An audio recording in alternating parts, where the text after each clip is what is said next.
ଆଜିର ପ୍ରଥମ ପ୍ରଶ୍ନଟି ହେଉଛି କେଉଁ ଶାଗ ଖାଇଲେ ପେଟ ସମ୍ପୂର୍ଣ୍ଣ ସଫା ରହେ?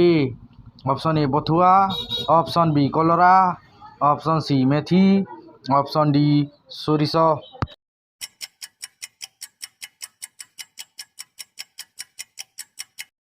ପ୍ରଶ୍ନର ସଠିକ୍ ଉତ୍ତରଟି ହେଲା ଅପସନ୍ ଏ ବାଥୁଆ।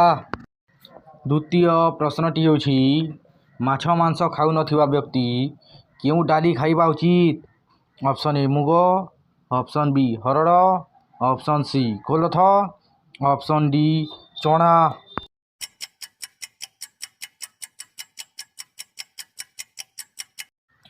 ପ୍ରଶ୍ନର ସଠିକ୍ ଉତ୍ତରଟି ହେଲା ଅପସନ୍ ଏ ମୁଗ। ତୃତୀୟ ପ୍ରଶ୍ନଟି ହେଉଛି କେଉଁ ପରିବା କଞ୍ଚା ଖାଇଲେ ବ୍ଲଡ଼ ପ୍ରେସର କଣ୍ଟ୍ରୋଲ ରହେ? ଅପସନ୍ ଏ ଆଳୁ, ଅପସନ୍ ବି ରସୁଣ, ଅପସନ୍ ସି ଗାଜର, ଅପସନ୍ ଡି ଭେଣ୍ଡି।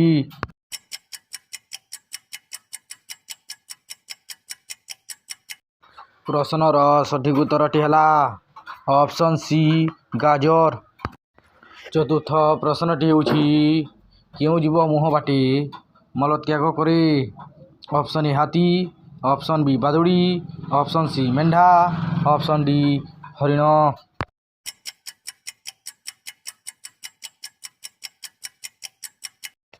ପ୍ରଶ୍ନର ସଠିକ୍ ଉତ୍ତରଟି ହେଲା ଅପସନ୍ ବି ବାଦୁଡ଼ି। ପଞ୍ଚମ ପ୍ରଶ୍ନଟି ହେଉଛି ପାନ ମଧୁରୀ ସହ କ'ଣ ଖାଇଲେ ସ୍ମରଣ ଶକ୍ତି ବଢ଼େ? ଅପସନ୍ ଏ କ୍ଷୀର, ଅପସନ୍ ବି ମହୁ, ଅପସନ୍ ସି ଲବଙ୍ଗ, ଅପସନ୍ ଡି ଗୁଡ଼।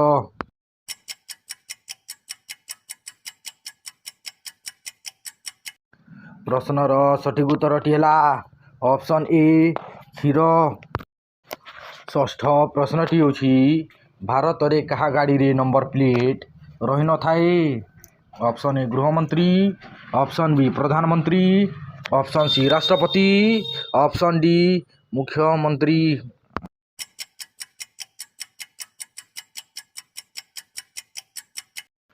ପ୍ରଶ୍ନର ସଠିକ୍ ଉତ୍ତରଟି ହେଲା ଅପସନ୍ ସି ରାଷ୍ଟ୍ରପତି। ସପ୍ତମ ପ୍ରଶ୍ନଟି ହେଉଛି ଅଧିକ ଚିକେନ୍ ଖାଇଲେ କ'ଣ ଶୀଘ୍ର ବଢ଼େ? ଅପସନ୍ ଏ ମୋଟାପଣ, ଅପସନ୍ ବି ରକ୍ତ, ଅପସନ୍ ସି ବୀର୍ଯ୍ୟ, ଅପସନ୍ ଡି କୋଲେଷ୍ଟ୍ରଲ୍।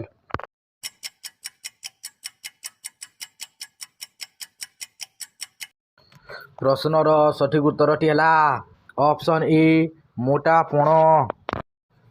ଅଷ୍ଟମ ପ୍ରଶ୍ନଟି ହେଉଛି କେଉଁ ଦେଶରେ ସବୁଠୁ ଅଧିକ ଭୂମିକମ୍ପ ହୁଏ?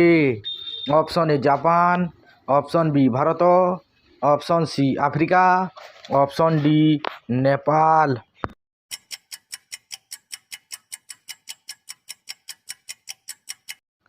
ପ୍ରଶ୍ନର ସଠିକ୍ ଉତ୍ତରଟି ହେଲା option A Japan.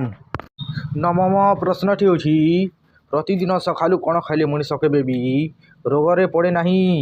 Option A ଗୁଆ ଘିଅ, ଅପସନ୍ ବି ସୋରିଷ, ଅପସନ୍ ସି ପିସ୍ତା ବାଦାମ, ଅପସନ୍ ଡି ଲୁଣ।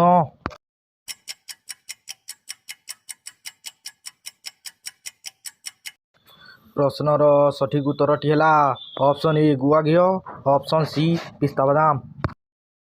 ଦଶମ ପ୍ରଶ୍ନଟି ହେଉଛି ନିୟମିତ କେଉଁ ଫଳ ଖାଇଲେ ଥାଇରଏଡ଼୍ ରୋଗ ଭଲ ହୁଏ?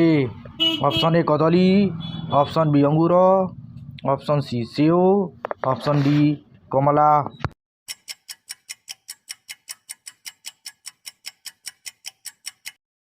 ପ୍ରଶ୍ନର ସଠିକ୍ ଉତ୍ତରଟି ହେଲା ଅପସନ୍ ସି ସେଓ। ଏହିପରି ନୂଆ ନୂଆ ସାଧାରଣ ଜ୍ଞାନ ଭିଡ଼ିଓ ଦେଖିବା ପାଇଁ ଆମ ଚ୍ୟାନେଲଟିକୁ ସବସ୍କ୍ରାଇବ୍ କରନ୍ତୁ ଓ ଭିଡ଼ିଓ ଭଲ ଲାଗେ ତ ଭିଡ଼ିଓକୁ ଲାଇକ୍ ଗୋଟିଏ ବି କରିଦିଅନ୍ତୁ।